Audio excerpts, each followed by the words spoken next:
The Madrid Open kicked off on Thursday with the start of the WTA main draw, while the ATP tournament is set to get underway on Sunday. The mixed 1,000-point tournament is already an intriguing one, with the return of some faces who haven't been seen on the tour in a while and the absence of some others. Express Sport takes a look at 6 things to watch at the Madrid Open. Nadal back but maybe not better. Rafael Nadal is back in action for the first time since Indian Wells after a 6-week injury layoff when he fractured his rib in the semi-final. The world number 4 announced earlier this week that he would be making his comeback in Madrid, but admitted he was not yet exactly what he wanted to be, having only returned to a tennis court for the first time in a month last Monday. Despite arriving just before preparation and being difficult, I really want to play and play at home since the opportunities are few, he tweeted on Tuesday.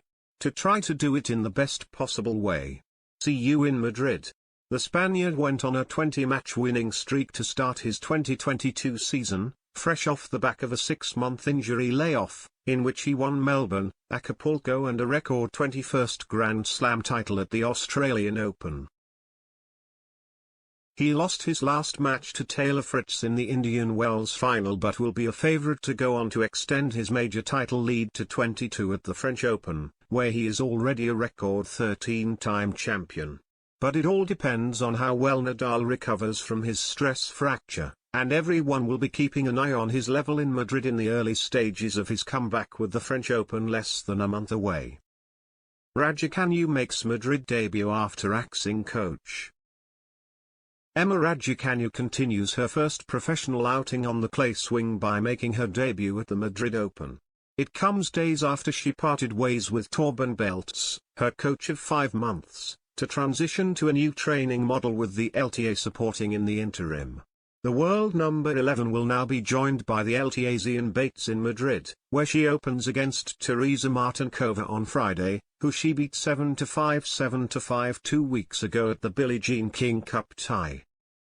The 19-year-old's adaptation to the clay is something to continue to watch, and she will be coming into Madrid full of confidence off the back of her best result of the season, a quarter-final showing in her first WTA tournament in Stuttgart last month.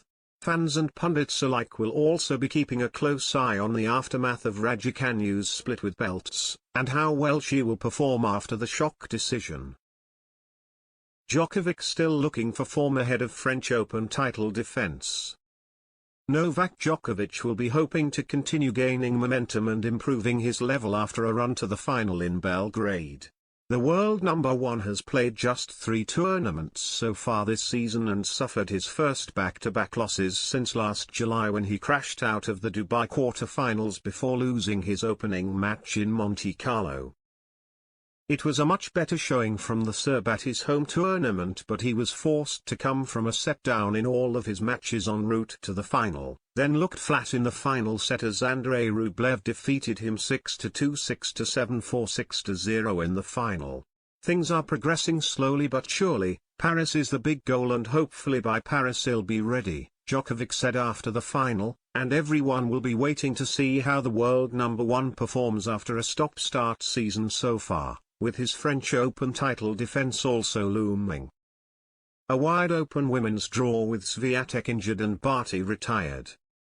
World number 1 Iga Swiatek withdrew from the Madrid Open with a right shoulder injury, having won her last 4 tournaments in a row, Doha, Indian Wells, Miami, and Stuttgart.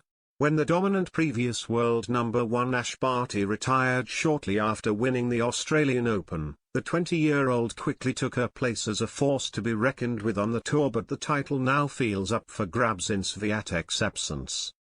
When Barty announced her retirement ahead of the Miami Open, many noticed that some of the top seeds and favourites for the title crashed out in the early rounds, speculating whether they were cracking under the pressure of having a better chance to lift the title, and it will be interesting to see how the women's draw unfolds in the absence of Swiatek.